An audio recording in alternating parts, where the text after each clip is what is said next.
There's a level of discipline that makes people uncomfortable around you. Not inspired, not motivated, uncomfortable.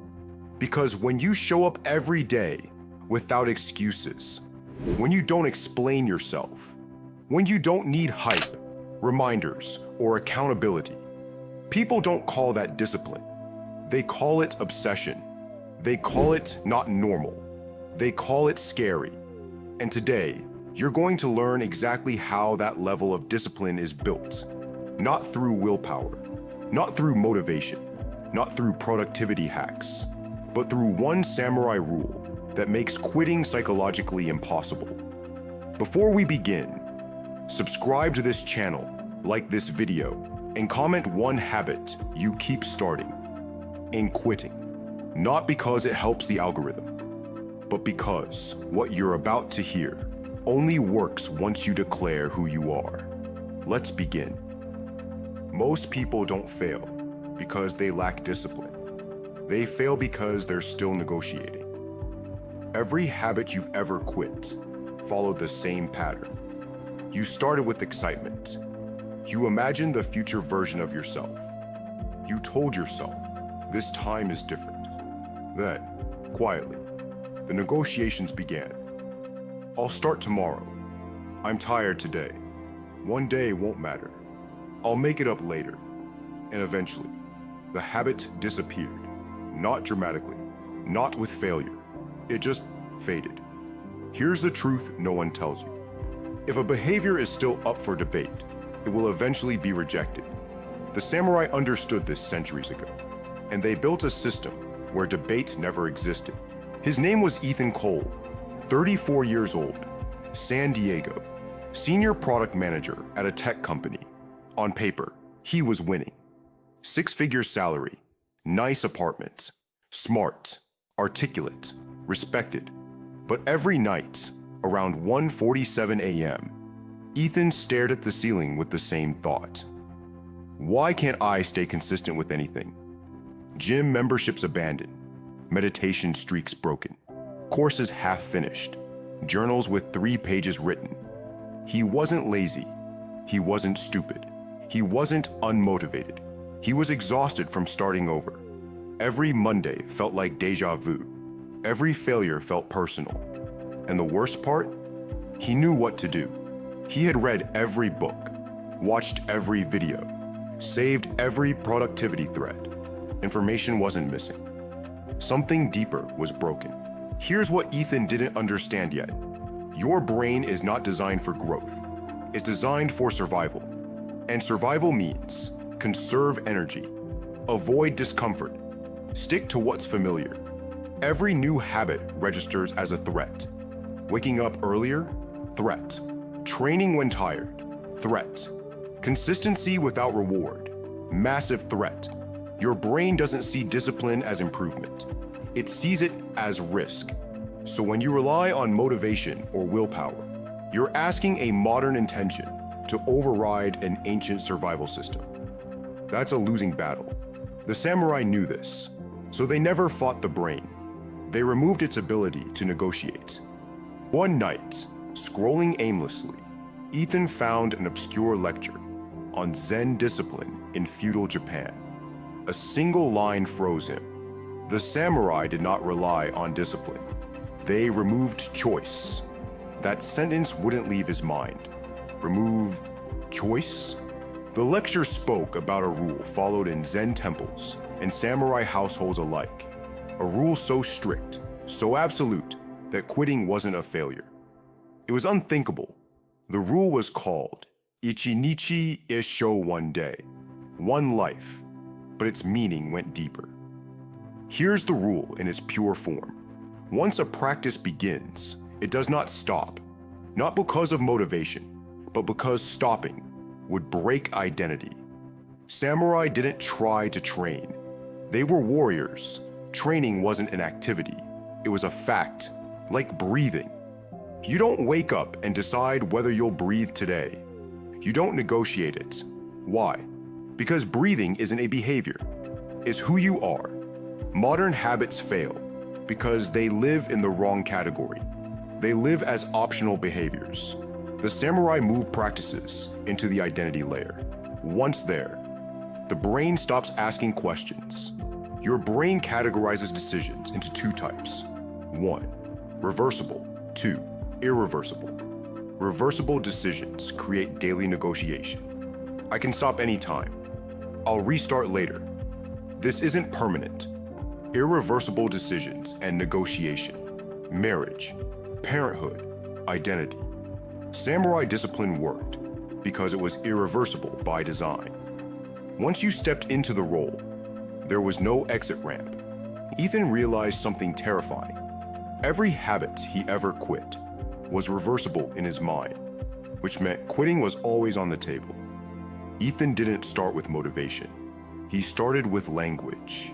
He stopped saying, "I'm trying to wake up early." He wrote instead, "I am a man who wakes at 5:30 a.m. daily. This is not a goal. This is my identity." He printed it, signed it, dated it. Then he did something uncomfortable. He made it public. Not for likes, for survival pressure. Because public identity activates something ancient in the brain. Fear of status loss. The samurai used the village, the clan, the witnesses. Modern man avoids this, and that's why modern habits die quietly. Ethan thought identity declaration was enough. He was wrong, because even with identity locked in, his mind found another loophole. Not if he would act, but when and how. The samurai had already solved this problem centuries ago. Ethan believed the hardest part was deciding who he was. He was wrong. Identity didn't fail him. Time did. Not lack of time, not busy schedules, but the way time was still negotiable, and the samurai never allowed that. For 7 days straight, Ethan woke up at 5:30 a.m. No drama, no missed alarms. Something had changed, but on day 8, his body hesitated, not loudly, quietly. A single thought slipped in. Maybe today at 6. That's all it took. Not quitting, not rebellion, just delay. And Ethan felt it immediately. The old friction returning. He understood that. Quitting rarely starts with stopping. It starts with rescheduling. The samurai knew this. That's why they never allowed flexible time. Modern discipline worships flexibility. Be adaptable. Listen to your body. Life happens. Sounds reasonable. But the samurai saw flexibility for what it was, an open door for resistance. Because resistance doesn't attack identity directly. It attacks timing. Not whether you train, but when. And once when becomes negotiable, behavior collapses. In samurai households, training happened at the same hour every day. Not most days, not when convenient. The same hour. Why? Because the brain treats fixed time actions differently. At a fixed time, the brain doesn't ask if. It prepares automatically. Just like hunger at noon. Just like sleep at night. The samurai weren't disciplined. They were conditioned. Ethan went back to the lecture. This time, a different line hit him harder. The moment must be stronger than the mood.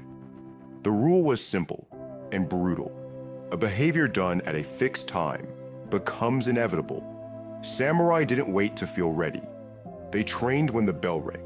Mood irrelevant, energy irrelevant, weather irrelevant. Time ruled them, and in return, time freed them. Ethan changed nothing about what he did, only when. Gym, 6:10 a.m. every day. No range, no flexibility. If he missed it, it was missed. No makeup sessions, no later. The first days were brutal. His body resisted, not with pain, with excuses. But something strange happened around day 12. The resistance faded, not because he was stronger, but because the brain stopped debating. 6:10 a.m. simply was. Your brain hates uncertainty. Variable schedules demand decision-making.